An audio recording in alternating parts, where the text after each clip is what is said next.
When I found out my daughter's teacher was doing something he shouldn't have been doing with her, I thought if I spoke up everyone would help me. But when I did, they all laughed at me, said I was crazy. Even my daughter stood in front of everyone and said I was lying. And that man stood there smiling while everyone held his hand, and I was left standing alone. Listen, baby. Sit with me for a minute. I need you to hear this story. Not just listen to it, but feel it deep in your chest where it hurts to breathe sometimes. Because what I'm about to tell you, honey, it's the kind of thing that changes you forever.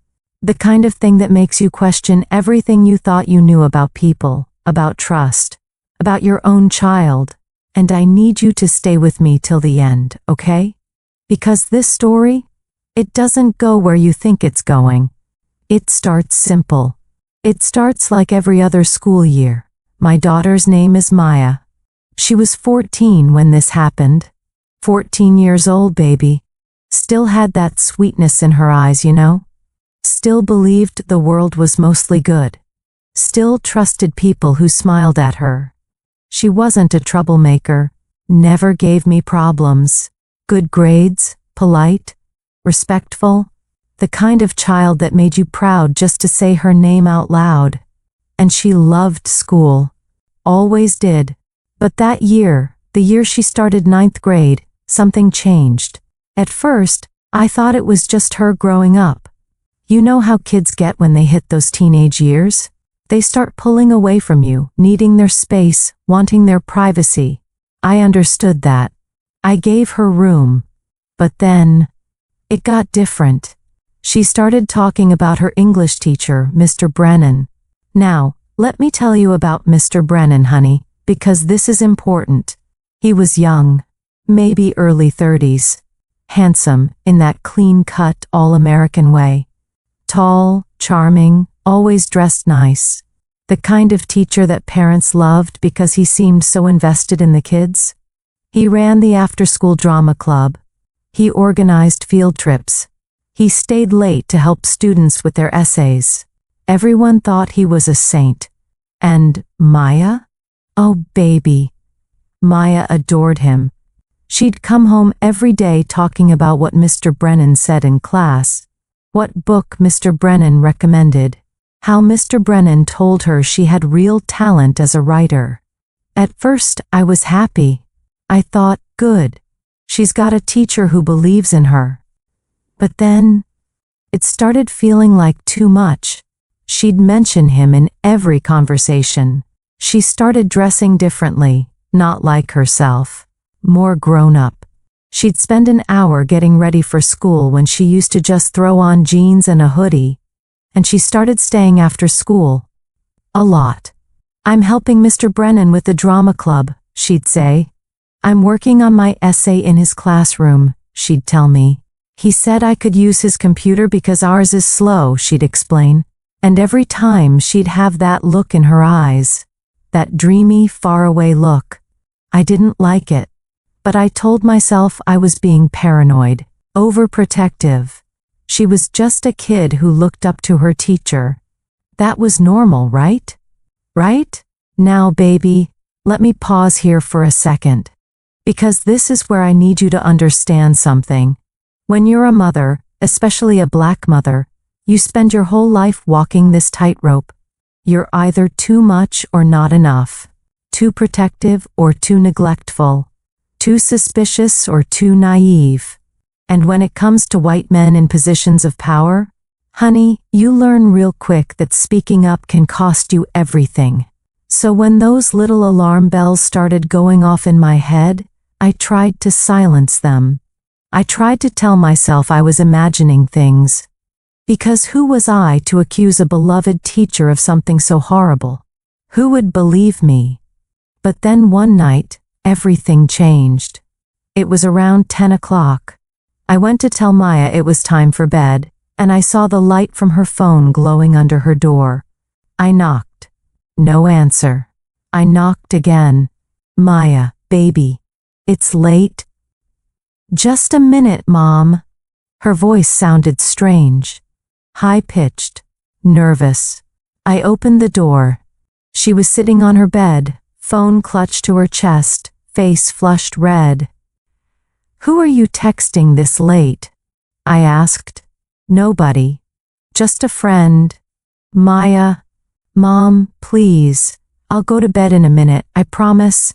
Something in her eyes made my stomach drop. I held out my hand. "Let me see the phone."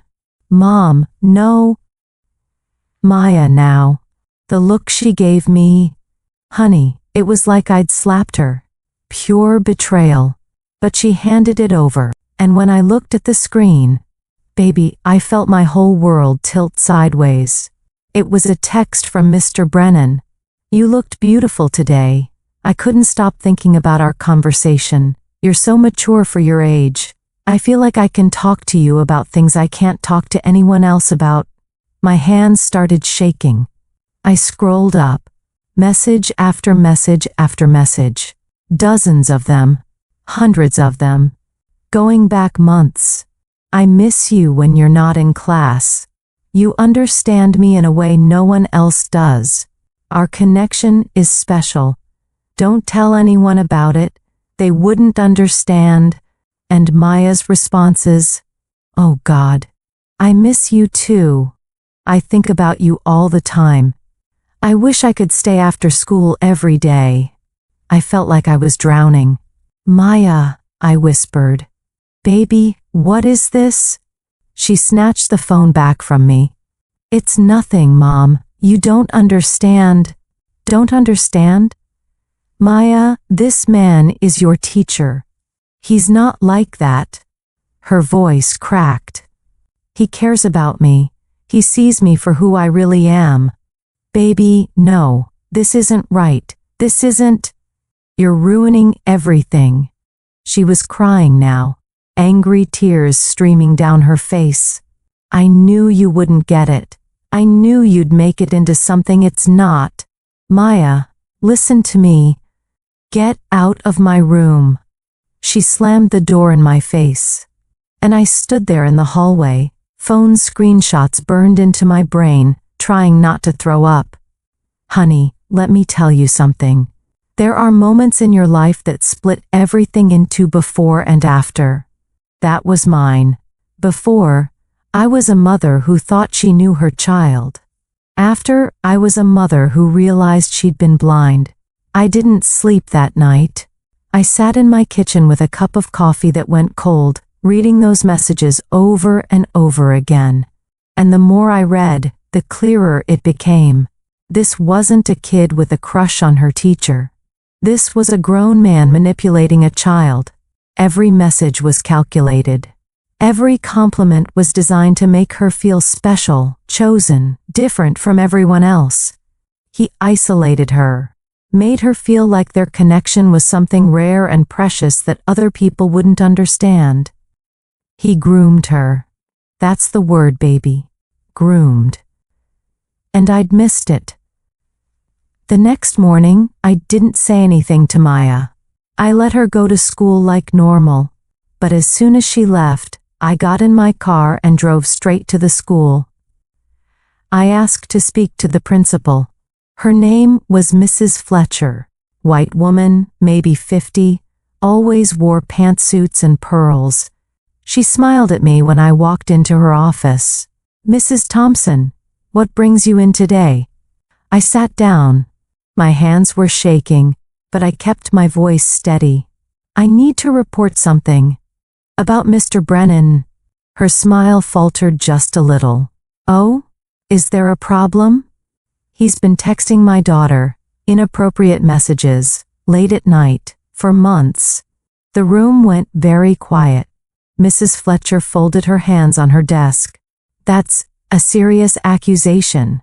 I have screenshots," I said, pulling out my phone. I showed her. She looked at them for a long time. Too long. When she finally looked up, her expression wasn't what I expected. She didn't look horrified. She looked skeptical.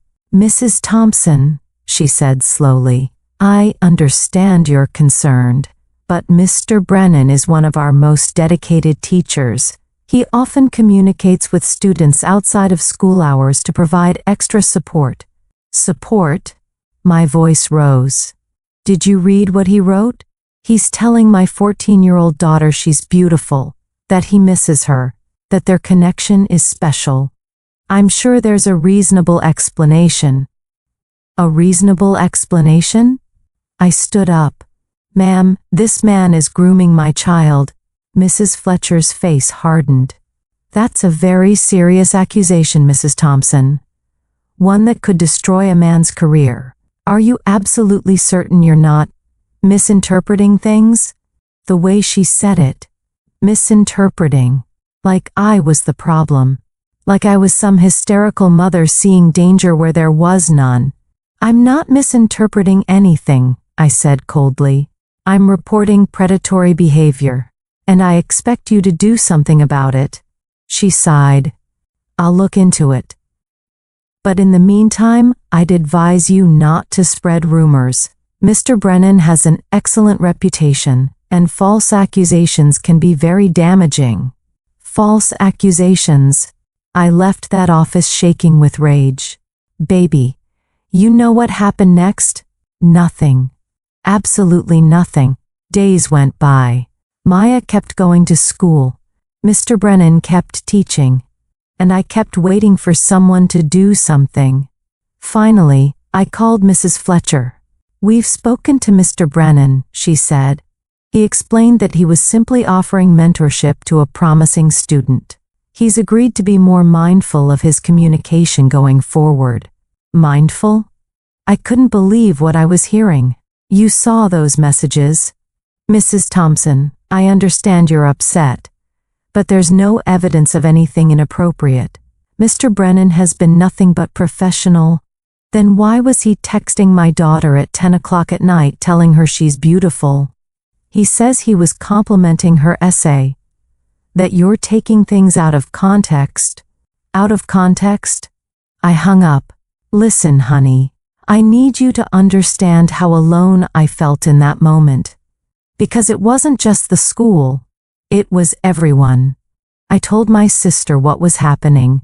She said, "Are you sure you're not overreacting? Teachers text students all the time now." I told my best friend. She said, "Maybe he's just being nice. You don't want to ruin a good teacher's life over a misunderstanding." I told my ex-husband, Maya's father. He said, "You're always so paranoid. Let the girl have a mentor." No one believed me. Or worse, they believed me but didn't think it was a big deal. And Maya? Baby, Maya hated me. She stopped talking to me. Wouldn't look at me. Spent every moment she could away from home. And I knew she was still talking to him. So I did what I had to do. I went to the police. I walked into that station with my screenshots and my documentation, and I filed a formal report. The officer who took my statement was a young white guy, couldn't have been more than 25. He looked at the messages. He looked at me. "Ma'am," he said, "I understand your concern, but there's nothing illegal here. He's not sending explicit content. He's not asking her to meet him anywhere. He's just talking to her. He's manipulating her," I said. "That's not a crime. So you're telling me there's nothing you can do?" He shifted uncomfortably. "We can talk to him. Ask him to stop communicating with your daughter. But beyond that..." He shrugged. I wanted to scream. They did talk to him. And you know what happened? Mr. Brennan filed a complaint against me. He claimed I was harassing him, defaming him, trying to destroy his reputation. And the school? The school backed him up. Mrs. Fletcher called me into her office again. This time, she wasn't smiling. "Mrs. Thompson, Mr. Brennan is considering legal action against you. He's very upset about these accusations." He's upset? I couldn't breathe. My daughter is being groomed by a predator and he's upset? You have no proof of grooming.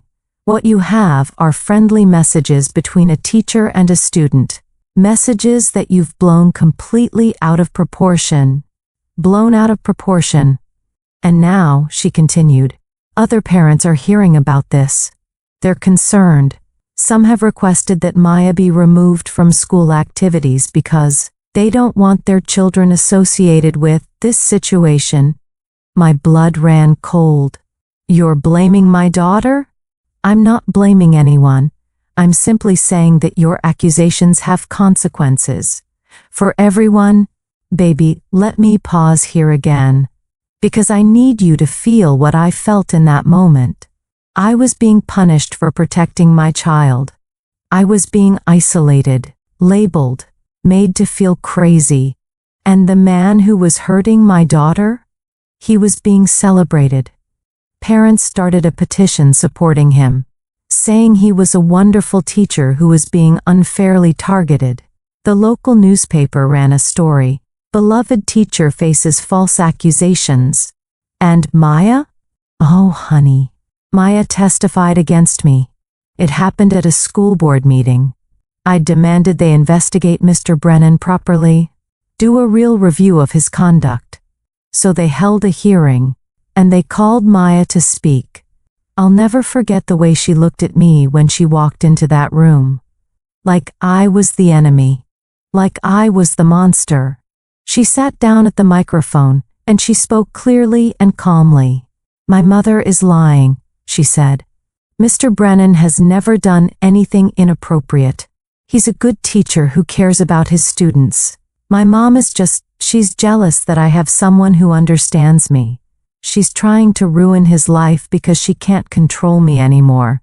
Every word was a knife. The board members nodded sympathetically. Mr. Brennan sat in the back row looking heartbroken, and I sat there watching my daughter destroy me, and I realized he'd won. He'd turned her so completely against me that she didn't even see what he was doing to her. That's what groomers do, baby. They don't just manipulate the child. They manipulate everyone around the child. They make themselves indispensable, trustworthy, beyond reproach. And they make the person trying to protect the child look insane. The board ruled in his favor. No investigation, no consequences. They suggested I seek counseling for my paranoia. They offered to transfer Maya to another school if I felt uncomfortable. Like I was the problem. I left that meeting in a daze. I sat in my car in the parking lot and I cried until I couldn't breathe. And then I made a decision. I wasn't going to stop. Baby, listen closely to this part, because this is where everything shifted. I started documenting everything. Every time Maya came home late, I wrote it down. Every time I saw Mr. Brennan's car near our house, I took a photo. Every text message, every phone call, every change in her behavior, I recorded it all. I reached out to other parents, quietly, carefully, and I found something. I wasn't the first. 2 years before Maya, there was another girl, another 9th grader. Her mother had complained about Mr. Brennan. Nothing happened. The family moved away. And 5 years before that, another complaint. Another girl. Another family who left town quietly. This man had a pattern, and the school had covered it up every single time. I hired a lawyer. It cost me everything I'd saved. But I didn't care. We built a case, not just against Mr. Brennan, against the school for enabling him. And slowly, quietly, things started to change. One of the other mothers came forward publicly. Then another. A local investigative reporter picked up the story. And finally, people started paying attention. But here's the thing, honey. Here's the part that still breaks my heart. Even when the truth came out, even when they found evidence that he'd done this to multiple girls, Maya still didn't believe me. She was so deep in his manipulation that she couldn't see it. When he was finally arrested, she screamed at me. Said I'd ruined her life. Said she'd never forgive me. And for a long time, baby, I didn't know if I'd ever get my daughter back. Now let me take you deeper, because what I just told you, that's the surface. That's what people saw. But what happened underneath? Honey, that's where the real pain lives. After that school board meeting, after Maya testified against me, I went home and sat in my kitchen and stared at the wall for 3 hours straight. I didn't cry. I didn't move. I just sat there because something in me had broken, not my resolve. No, baby, that was still intact. But something else, something softer. My faith in people, maybe? My belief that doing the right thing would eventually lead to the right outcome. I'd always told Maya that truth wins, that goodness prevails, that if you stand up for what's right, people will stand with you. And in that moment, I realized I'd been lying to her. Because truth doesn't always win, not right away. Sometimes it loses for years before it gets its turn. The days after that meeting blurred together. I'd wake up, get Maya to school. She wasn't talking to me, could barely look at me. And then, I'd come home and sit in that same kitchen chair and try to figure out what to do next. My phone rang constantly, but it wasn't people calling to support me. It was people calling to tell me I'd gone too far. "You're tearing this community apart," one woman said. "My son looks up to Mr. Brennan," another told me. "You're destroying a good man's reputation. Maybe you should consider homeschooling Maya," someone suggested. For everyone's sake. For everyone's sake. Like I was the disease that needed to be quarantined. My sister stopped returning my calls. My best friend told me she needed space from the drama. My ex-husband threatened to file for custody, said I was creating an unstable environment for Maya. And at church, oh honey, at church, people literally moved to different pews when they saw me coming. Like whatever I had might be contagious. Like standing too close to me might taint them too. I stopped going. Not because I lost faith in God, but because I lost faith in His people. Maya's behavior got worse. She started skipping classes, coming home with alcohol on her breath, sneaking out at night. I tried to talk to her, tried to reach her, but every conversation ended the same way. "You ruined my life. I hate you. I wish I lived with Dad." And the worst one, baby. The one that still makes my chest tighten when I think about it. "You're not protecting me. You're suffocating me. Mr. Brennan was the only person who ever made me feel seen, and you took that away from me."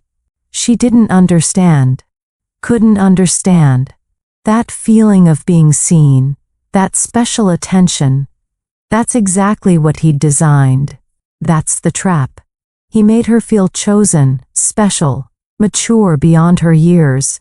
And when I took that away, she felt like I'd stolen her identity. Because he'd become part of how she saw herself. I started seeing a therapist, not because I thought I was wrong, but because I was drowning. Her name was Dr. Keisha Williams, black woman, maybe 60, with gray locks and kind eyes. The first thing she said to me was, "You're not crazy." I broke down, because I'd started to wonder, you know. When everyone around you says you're wrong, when your own child looks at you like you're the villain, you start to question yourself. Maybe I was overreacting. Maybe those texts were innocent. Maybe I was seeing danger where there was none. Dr. Williams let me cry. And when I was done, she handed me a tissue and said, "Everything you're describing is textbook grooming. And everything you're experiencing right now is textbook Darvo." "Darvo?" I asked. "Deny, attack, reverse victim and offender. It's what abusers do when they're confronted. They deny the abuse, attack the credibility of the victim or the person protecting the victim, and then flip the script so they become the victim."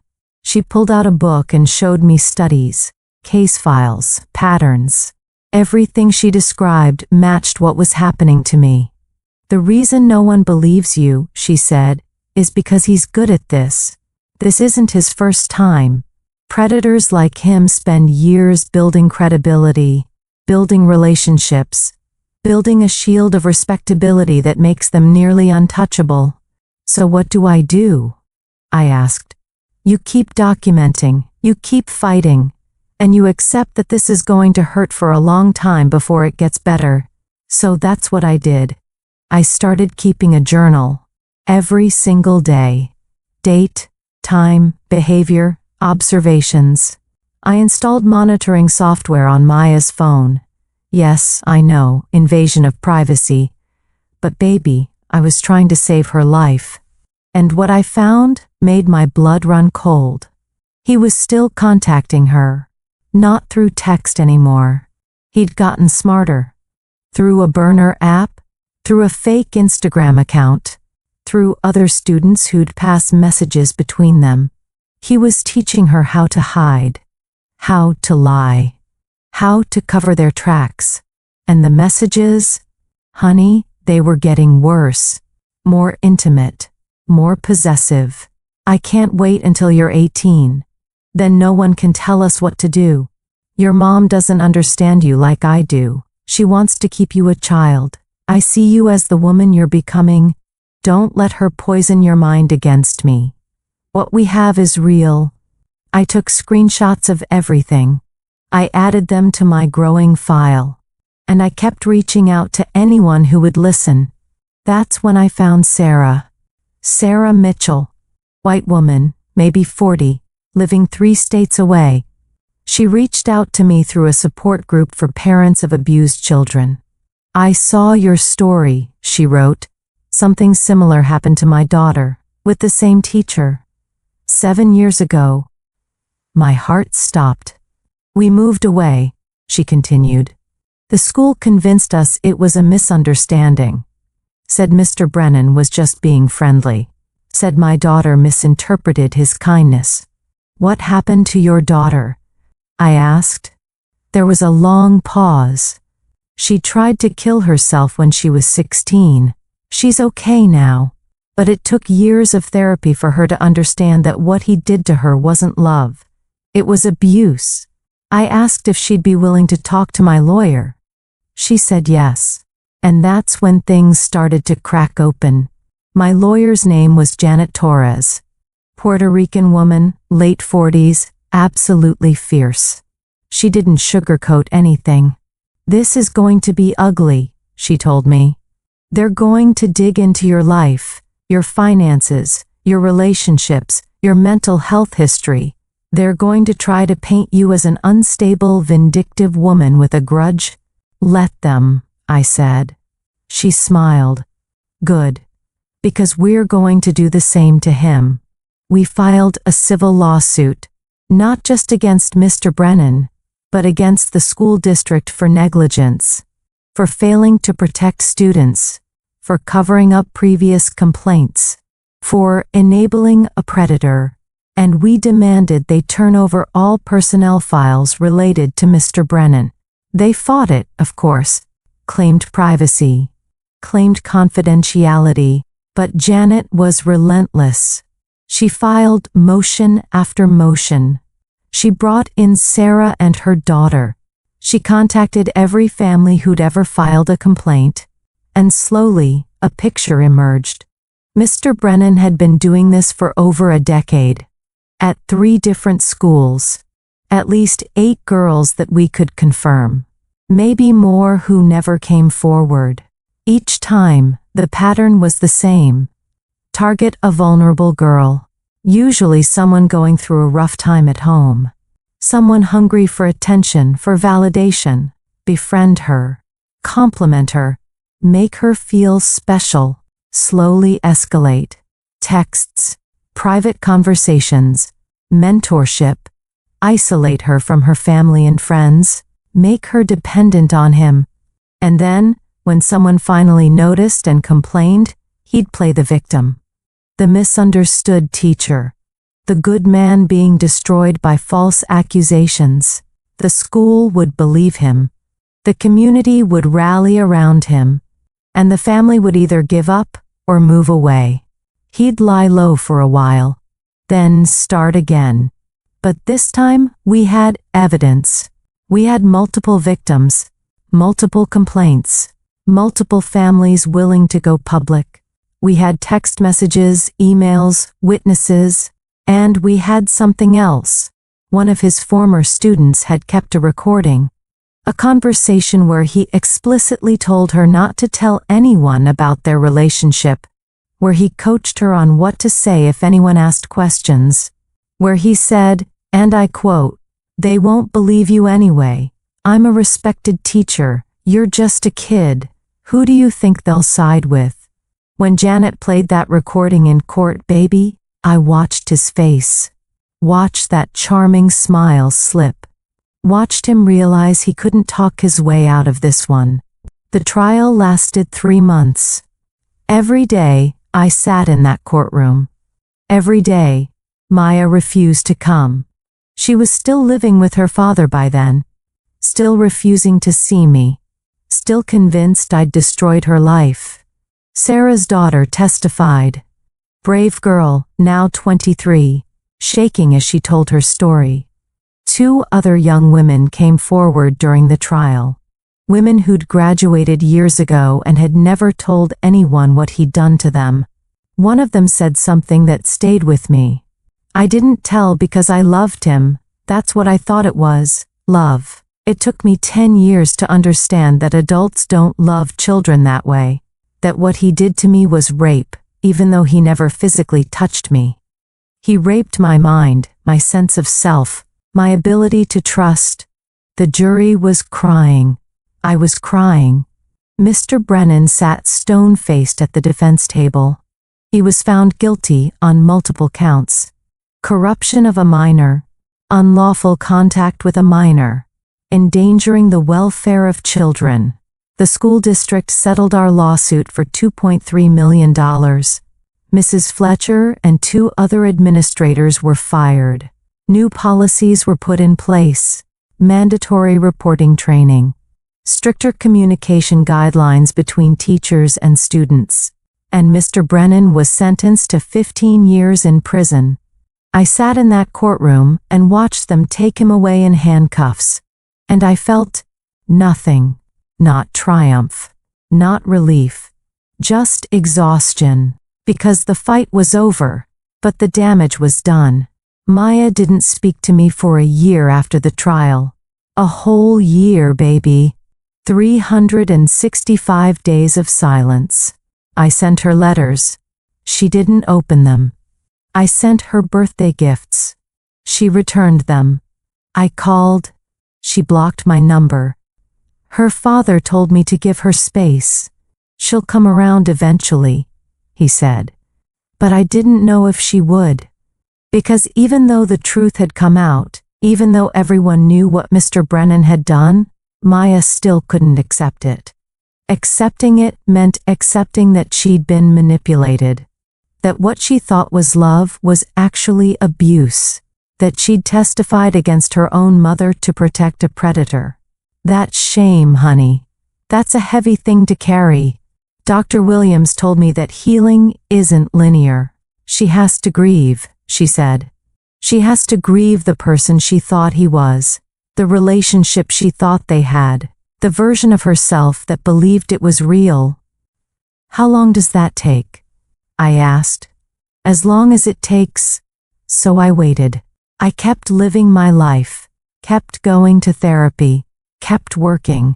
I used part of the settlement money to start a foundation, an organization that educates parents and students about grooming, that provides free legal support to families going through what I went through.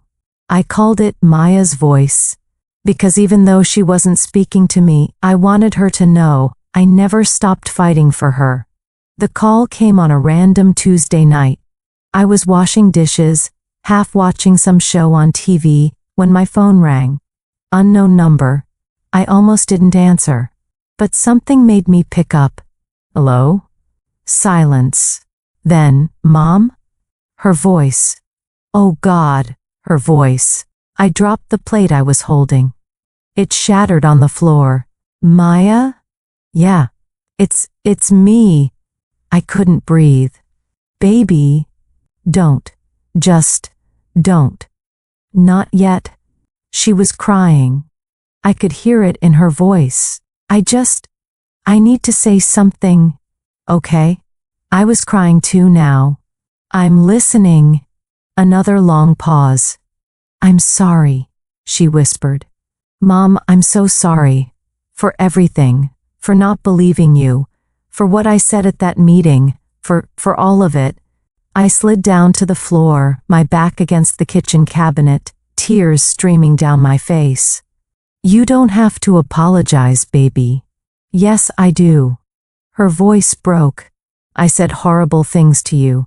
I believed him over you. God, Mom, I testified against you. How can you not hate me?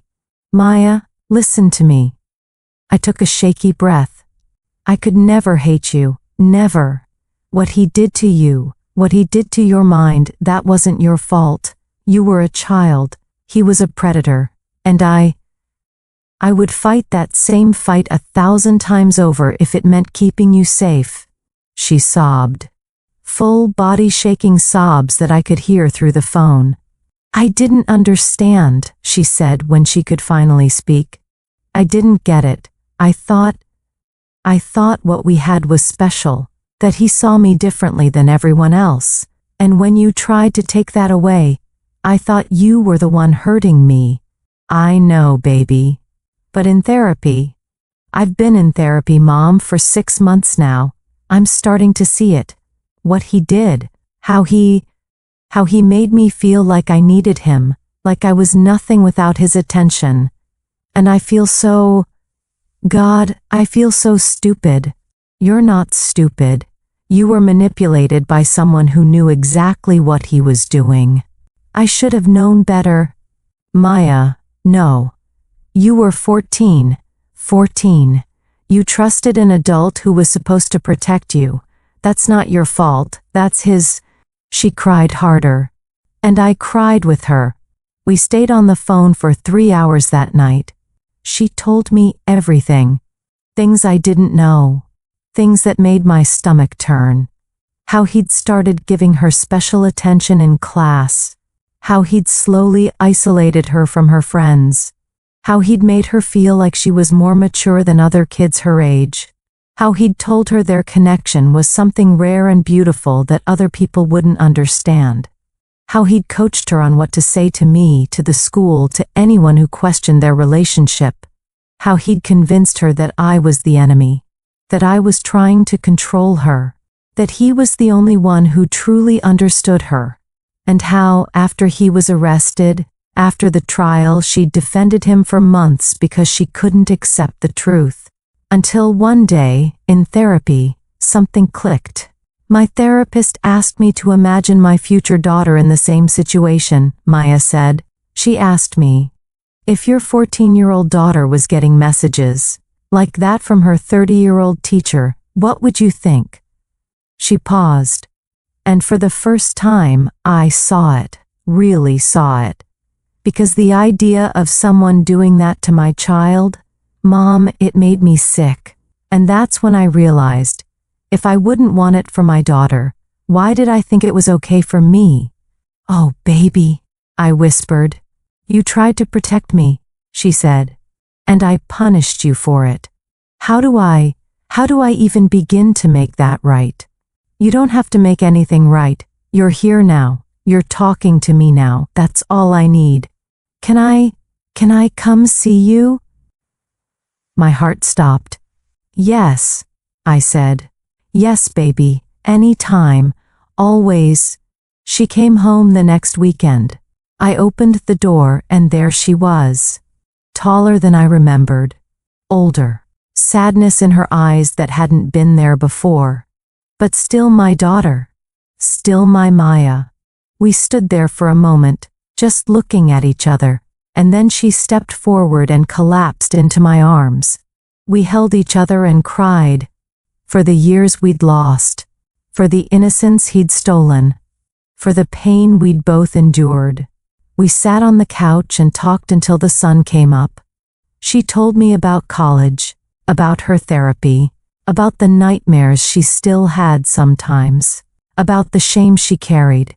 And I told her what I'd learned, that healing isn't linear, that forgiveness of herself, of me, of the situation, would take time, that she was stronger than she knew, that I loved her, had always loved her, would always love her.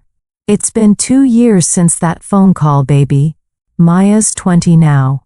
She's studying psychology, wants to work with survivors of abuse. She comes home every few weeks. We have dinner. We talk. We laugh sometimes. She still has hard days. Days where the weight of what happened feels too heavy to carry. Days where she questions everything. Herself, her judgment, her worth. But she's healing. Slowly. Imperfectly. But healing. Last month, she spoke at a school assembly. They invited her to talk about grooming, about how to recognize the signs, about why victims often defend their abusers. I sat in the back of that auditorium and watched my daughter, my brave, beautiful daughter, stand at that podium and tell her story. She didn't sugarcoat it. She talked about how much she'd loved him, how special he'd made her feel, how she'd believed their connection was real. And then she talked about how wrong she'd been, how he'd manipulated her, isolated her, turned her against the people who loved her, how it took years for her to understand that what happened to her wasn't love, it was abuse, and that even though she'd defended him, even though she'd pushed away the people trying to help her, it wasn't her fault. The auditorium was silent. You could hear kids crying. When she finished, they gave her a standing ovation, and afterward, 3 girls came up to her privately. They told her they were going through something similar, that her story gave them the courage to speak up. That night, Maya came home and we sat in the kitchen, that same kitchen where I'd spent so many nights crying, wondering if I'd ever get my daughter back. "Mom," she said, "do you know what the hardest part is?" "What, baby?"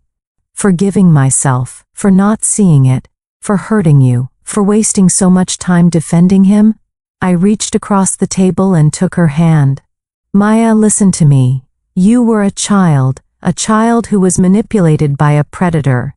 You have nothing to forgive yourself for, but I said such horrible things to you. And I forgave you the moment you said them, because I understood, even then, that it wasn't really you talking. It was his voice in your head." She squeezed my hand. "How did you do it?" she asked. "How did you keep fighting when everyone told you to stop? When even I told you to stop?" I thought about it for a moment. "Because you're my daughter," I said simply. "And a mother's job isn't to be liked, it's to protect. Even when protecting means standing alone. Even when it means being hated. Even when it costs everything." "I don't hate you," she whispered. "I love you, and I'm so grateful you didn't give up on me.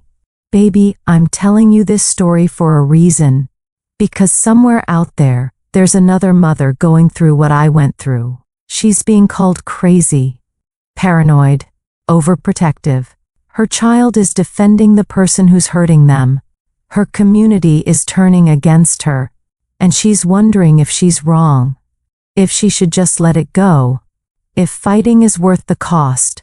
And I need her to hear this. You're not wrong. You're not crazy. Trust your gut. Keep documenting. Keep fighting. Keep showing up. Even when everyone tells you to stop. Even when your child hates you for it. Even when it costs you everything. Because the alternative, giving up, letting it happen, staying silent, that cost is higher.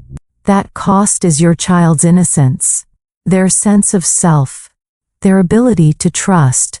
And no matter how hard the fight is, baby, That's a cost you can't afford to pay. Predators count on silence. They count on people being too afraid to speak up, too worried about being wrong, too concerned about disrupting the peace. They count on their victims defending them. They count on communities protecting them. They count on the system failing. And, too often, they're right. But not always.